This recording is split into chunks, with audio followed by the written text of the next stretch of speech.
नमस्कार दोस्तों, Indeed coaching की ऑनलाइन क्लास में आपका स्वागत करता हूं। मैं SK Chaudhary daily current affair के साथ उपस्थित हूं। आज के हेडलाइंस देखते हैं। पहले आई कांट ब्रेथ नारा ये क्यों चर्चा में है, इसको देखेंगे। इस समय अमेरिका में बहुत तेजी से वायरल हो रहा है नारा। रंग भेद के खिलाफ ये नारा बन चुका है। बेलियार नदी केरल की क्यों चर्चा में, इसी नदी में एक हथनी की डूबने से मौत हो गई। उसके पीछे क्या कहानी, इसको समझेंगे।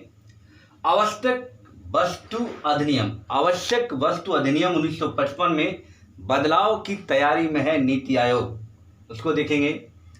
राष्ट्रीय जल जीवन मिशन के अंतर्गत अरुणाचल प्रदेश को कितने करोड़ की मदद मिली है?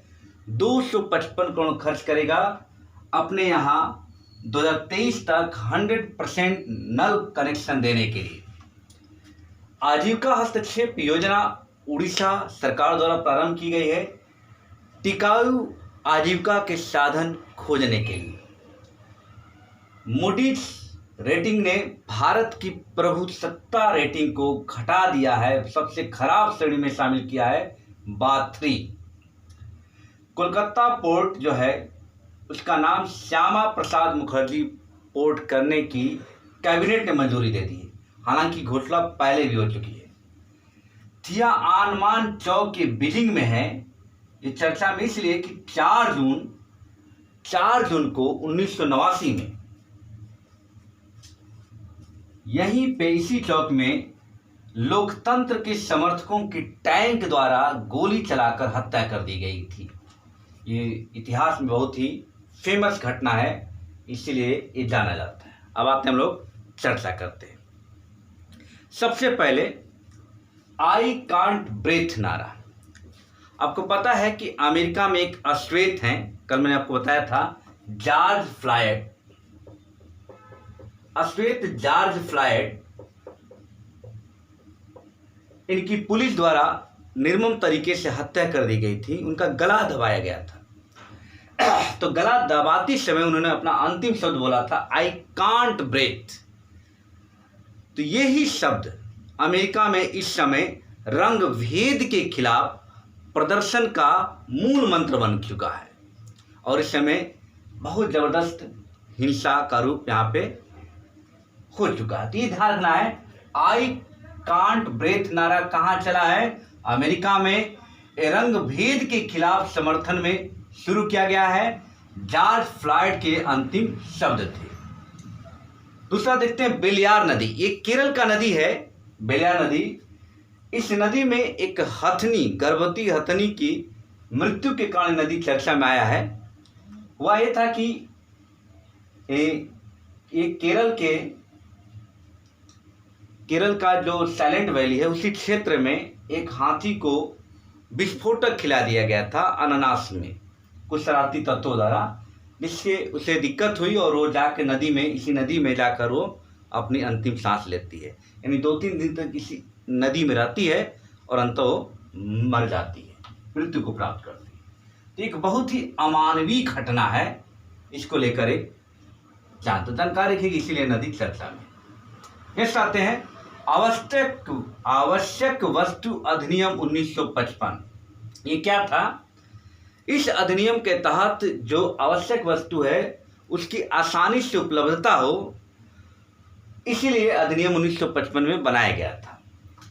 अब भारत के नीति आयोग द्वारा इसमें कुछ बदलाव की तैयारी यह है कि अनाज, आलू, प्याज, दलहन और तिलहन को अब नियंत्रण मुक्त कर दिया जाएगा, यानी भंडारण की सीमा से इसको हटा दिया जाएगा। अब इसको आराम से किसान बेच सकते हैं, इसलिए लाया गया है। तो ये ध्यान रखना है कि इसमें क्या बदलाव किया गया, किन वस्तुओं को आवश्यक वस्तु अधिनियम के नियंत्रण से हटाया जा रहा है। तो अनाज है, आलू है, प्याज है, दलहन और तिलहन। अब जब इसके बारे में पूरा डिटेल करेंगे तो लगभग 7 कैटेगरी में आवश्यक वस्तु अधिनियम में रखा गया है। इसमें पेट्रोलियम उत्पाद है, टेक्सटाइल है, इसी तरह कृषि वस्तुएं भी थी। तो ये बदलाव आपको नया मिलेगा, ये आपको ध्यान में रखना है। राष्ट्रीय जल जीवन मिशन, आपको पता है राष्ट्रीय जल जीवन मिशन की घोषणा प्रधानमंत्री द्वारा 15 अगस्त 2019 में की गई थी। इसके तहत 2024 तक ग्रामीण क्षेत्रों में नल कनेक्शन देने की सुविधा योजना है। तो इसी योजना के तहत अरुणाचल प्रदेश सरकार ने 255 करोड़ की लागत से 2023 तक अपने नागरिकों को 100% नल कनेक्शन देने की योजना बनाई है। तो ये ध्यान आपको रखना है। अब आते हैं आजीविका हस्तक्षेप योजना। ये उड़ीसा में शुरू किया गया है। ये टिकाऊ आजीविका का कोई साधन खोजने के लिए योजना शुरू की गई है। इसके माध्यम से उड़ीसा में गरीबी को दूर करने का प्लान है, यानी गरीबी से निकालने की बात है। बहुत पहले ये सब प्लान अच्छा चल रहा उड़ीसा में। आपको पता है कि बहुत पहले योजना आयोग का जब रिपोर्ट आती थी तो उड़ीसा गरीबी प्रतिशतता में नंबर 1 होता था, लेकिन इस समय गरीबी प्रतिशतता में नंबर 1 कौन है? छत्तीसगढ़ है। तो ये सुधार के लिए आजीविका योजना, टिकाऊ आजीविका का साधन खोजने से संबंधित ये योजना है। अब आते हैं मूडीज इन्वेस्टर सर्विसेज। ये अमेरिका की एक कंपनी है जो रेटिंग जारी करती है तमाम तरह की। उसी तरह प्रभुसत्ता रेटिंग, भारत की प्रभुसत्ता रेटिंग जारी किया, जिसे बहुत खराब स्थिति है, बार 2 से बार 3 में आ गया है। इसके पीछे कारण बताया कि राजकोषी घाटा, जो भारत की राजकोषीय घाटा काफी तेजी से घट रहा है, इसी के पीछे स्थिति एक कारण है। इसकी बहुत ही खराब स्थिति ये श्रेणी मानी जाती है। तो बार 3 की श्रेणी में शामिल कर दिया गया भारत को। ये प्रभुसत्ता रेटिंग है, सॉवरेन रेटिंग भी बोलते हैं इसको। नेक्स्ट है कोलकाता पोर्ट का नाम श्यामा प्रसाद मुखर्जी पोर्ट कर दिया गया है। इसकी घोषणा कल 3 जून को की गई। हालांकि इसकी बहुत पहले से ऐलान किया जा चुका, लेकिन मंजूरी कैबिनेट की कल दी गई। तो ये ध्यान रखना होगा, पूछा जा सकता है कि कोलकाता पोर्ट का नाम किसके नाम पे कर दिया गया है? तो श्यामा प्रसाद मुखर्जी के नाम से। अब ये महत्वपूर्ण घटनाक्रम है थियानमान चौक। ये चाइना का थियानमान चौक क्यों चर्चा में, मैं इसको बता रहा हूं क्योंकि ये बीजिंग का एक क्षेत्र, एक चौक है कि वहां पे 4 जून को ही, आज ही के दिन 1989 में लोकतंत्र के समर्थकों पर टैंक चढ़ा दिया गया है। टैंक के द्वारा उनकी हत्या कर दी गई थी, गोलियों से भून दिया गया था। तो इस कारण ये थियानमान चौक चर्चा में रहता है। हर साल 4 जून को चर्चा में आ जाता है, यानी एक लोकतंत्र की हत्या वाला चौक इसको माना जाता है। तो इसलिए ये पूछा जा सकता है, तो इसलिए मैंने इसको करंट में डाल दिया। तो क्लियर है। तो चलिए आते हैं, बहुत ज़्यादा आज इंपॉर्टेंट करंट नहीं थे, लेकिन कुछ है जिसको हम समझते हैं। अब आते हैं एकदम क्लियर कट, जो याद करना है। आई कांट ब्रेथ नारा अमेरिका में रंग भेद के खिलाफ रंग-भेद के खिलाफ समर्थन जुटाने के लिए एक नारा चर्चा में आ गया। ये नारा क्यों चर्चा में आया कि वहाँ के अश्वेत जॉर्ज फ्लॉयड के अंतिम शब्द थे।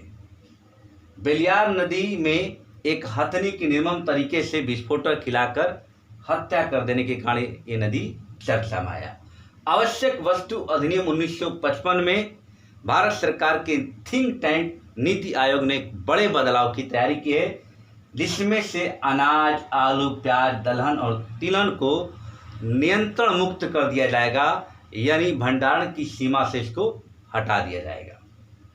राष्ट्रीय जल जीवन मिशन के अंतर्गत अरुणाचल प्रदेश सरकार ने अपने नागरिकों को 100% नल कनेक्शन देने की योजना 2023 तक बनाई है।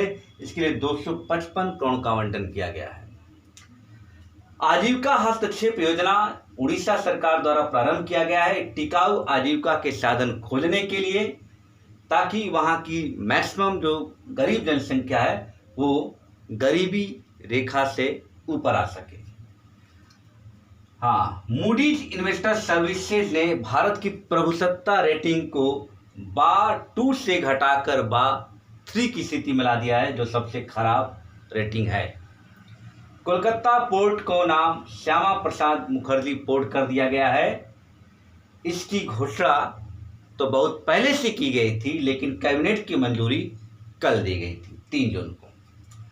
थिया आनमान चौक ये बीजिंग का एक चौक है जहां 4 जून 1989 को लोकतंत्र के समर्थकों की हत्या की गई थी, टैंकर चढ़ा दिया गया था उन पे, इसलिए ये थिया आनमान चौक इतिहास में काफ़ी चर्चा में रहता है। ये थे आपके कुछ डेली करंट अफेयर्स के महत्वपूर्ण प्रश्न। तो धन्यवाद, लाइक और शेयर जरूर कीजिए, ठीक है। कल हम फिर नए करंट के साथ उपस्थित होंगे और संडे को एक मेगा करंट अफेयर्स चलेगा और बीओ का डेट आने वाला है अभी 15 जून के बाद, 15 से 20 जून के बाद कैलेंडर निश्चित आ जाएगा, मैं आपको बता रहा हूँ, और उसमें सारे परीक्षाओं की योजना आएगी। तो बीओ के लिए तो आपको पहले के करंट पढ़ना पड़ेगा। बीओ चाहे आरओ के लिए अगर पेपर बन चुका होगा तो बीओ का तो निश्चित ही बन चुका होगा। तो बीओ के लिए आपको मार्च से उधर, यानी आपको दिसंबर से लेकर मार्च तक के करंट अफेयर्स पढ़ना होगा, वो मैं आपको संडे टू संडे कवर करा दूंगा, ठीक है। तो चलिए लाइक और शेयर कीजिए, धन्यवाद।